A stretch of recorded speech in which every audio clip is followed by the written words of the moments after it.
Oke, kita langsung aja nih bedah bab 7 dari Learning How to Learn. Menarik banget topiknya hari ini. Iya, tentang cara kerja memori kita ya. Betul, pakai metafora yang unik banget dari buku ini. Ada tas sekolah, loker, terus ada gurita perhatian. Nah, misi kita nih ngebongkar ini semua biar kamu bisa belajar lebih efektif, lebih cerdas gitu. Penting banget ini. Dan ngerti soal ini tuh bukan cuma teori loh. Praktis banget biar kita nggak gampang kewalahan gitu pas nerima info baru. Setuju. Jadi kayak kenal sama alat di otak kita sendiri ya. Persis. Dan gimana cara pakainya? Oke, mulai dari memori kerja dulu. Buku ini bilang kayak tas sekolah. Dekat, gampang dijangkau, tapi ya gitu. Nggak muat banyak, terus barangnya bisa jatuh kalau nggak hati-hati. Tas sekolah. Oke. Dan di dalam tas itu ada gurita perhatian. Lucu ya namanya. Nah, gurita ini yang memegangin ide-ide yang lagi kita pikirin saat ini. Tapi, Tapi lengannya dikit, katanya cuma sekitar 4. Nah, ini dia nih intinya. Si gurita itu ya metaforanya cuma punya sekitar 4 lengan. Ini gambaran bagus banget kenapa kita nggak bisa mikirin banyak hal baru barengan. Pantesan ya, kalau coba multitasking yang rumit, rasanya ada aja yang kelewat. Betul. Dan kalau kita nggak fokus atau nggak diulang cepet, info yang dipegang gurita itu ya lepas aja. Iya, Gitu. cepet banget lepasnya. Banget. Bisa dalam hitungan detik. Mirip kayak kita dikenalin nama orang baru. Terus semenit kemudian, siapa tadi ya namanya? Lupa. Sering banget itu. Nah, itu dia. Si gurita ini butuh fokus kita biar dia bangun dan megang informasinya. Dan katanya lengan gurita ini bisa beda-beda ya antara orang. Ada yang lebih kuat, ada yang lebih licin gitu. Benar, ada variasi. Tapi menariknya, buku ini juga bilang lengan yang lebih licin itu, maksudnya gampang lepas fokus dari satu hal terus pindah ke yang lain, itu malah bisa jadi bagus juga loh. Oh ya, kok bisa? Katanya sih bagus buat kreativitas, buat ngelihat gambaran besar. Jadi ya bukan berarti lebih jelek, cuma gaya kerja otaknya beda aja. Menarik. Jadi nggak selalu soal kuat-kuatan megang ya? Iya, tapi kuncinya tetap sama. Nggak ada fokus atau pengulangan, ya informasinya lepas dari genggaman gurita itu. Mungkin sekitar 10-15 detik aja tahannya. Oke.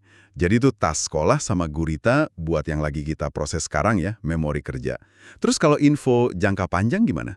Nah, ini locker masuk kan? Tepat. Locker itu metafora buat memori jangka panjang kita.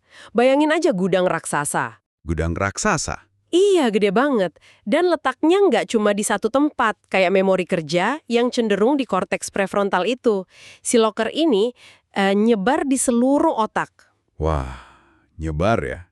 Kapasitasnya gimana? Nah, ini yang keren. Kapasitasnya itu bisa dibilang hampir nggak terbatas. Kamu nggak akan pernah bisa ngisi penuh locker ini. Serius? Nggak akan penuh? Isinya apa aja tuh di locker? Ya semua yang udah kamu pelajarin dan inget, kosakata, nama teman, fakta sejarah, konsep-konsep, cara naik sepeda, kenangan masa kecil, semuanya di situ. Gila, keren banget ya otak kita ini. Tapi, kalau lockernya segede itu dan nyebar, gimana cara kita ngambil barang dari dalamnya? Nah, pertanyaan bagus. Apa perlu si gurita tadi lagi? Masih perlu, kamu tetap butuh si gurita perhatian dari memori kerja tadi. Dia yang tugasnya kayak menjulurkan lengan ke dalam loker buat ngambil info yang kamu butuhin. Jadi pas kita ingat-ingat sesuatu, Itu sebenarnya lagi mindahin informasi dari loker balik ke tas sekolah. Biar bisa kamu pakai lagi secara sadar. jadi ngerti sekarang. Belajar itu mindahin dari tas ke loker. Nginget itu ngambil dari loker ke tas. Gitu ya? Kamu udah nangkep intinya. Nah, inilah kenapa ngerti soal ini tuh relevan banget buat kamu, buat kita semua. Kenapa tuh? Ya karena kita jadi sadar sama keterbatasan si gurita yang lengannya cuma 4 itu. Jadi kita tahu kalau maksain diri nyerap banyak info baru sekaligus itu nggak efektif. Bener juga. Malah jadi pusing sendiri ya. Iya, otak kita emang nggak dirancang buat gitu. Makanya perlu strategis. Strategi. Kayak misalnya mecah-mecah materi gitu. Jadi potongan kecil biar muat di lengan gurita. Tepat. Itu namanya chunking. Terus mungkin perlu diulang-ulang biar nempel di loker. Biar nggak kayak belajar SKS, sistem kebut semalam. Besoknya udah lupa lagi. Iya, itu contoh pas banget. Itu contoh tas sekolah yang kepenuhan, terus isinya nggak sempat pindah rapi ke loker. Mecah materi sama ngulang berkala, space repetition, itu cara paling bagus buat kerja bareng sama desain memori kita, bukan malah ngelawan. Oke. Jadi kita bantu guritanya biar nggak kewalahan, terus kasih waktu biar infonya masuk loker dengan kuat. Betul, biar nanti pas butuh, si gurita gampang ngambilnya lagi dari loker. Sip. Jadi rangkuman cepatnya nih, memori kerja itu kayak tas sekolah plus gurita perhatian berlengan 4. Butuh fokus kita banget. Yap, aktif saat kita sadar mikirin sesuatu. Terus memori jangka panjang itu loker raksasa. Nyimpen semua info permanen nyebar di otak. Gudang pengetahuan dan pengalaman kita. Dan keduanya nyambung. Belajar itu mindahin ke loker, nginget itu ngambil dari loker. Sempurna. Nah, dari pemahaman ini ada satu pertanyaan nih buat kamu renungin. Apa tuh? Kalau kamu udah tahu nih, lengan gurita perhatian kamu itu terbatas cuma sekitar 4.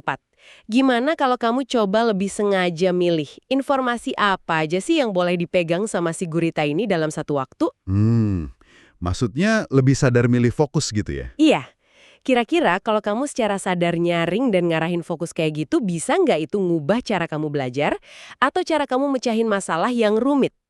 Wah, menarik.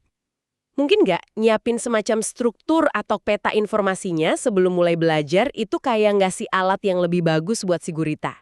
Jadi dia nggak cuma dapat potongan puzzle acak. Bisa jadi ya, biar guritanya nggak bingung harus megang yang mana dulu. Nah itu dia, sesuatu buat kamu pikirin lebih lanjut.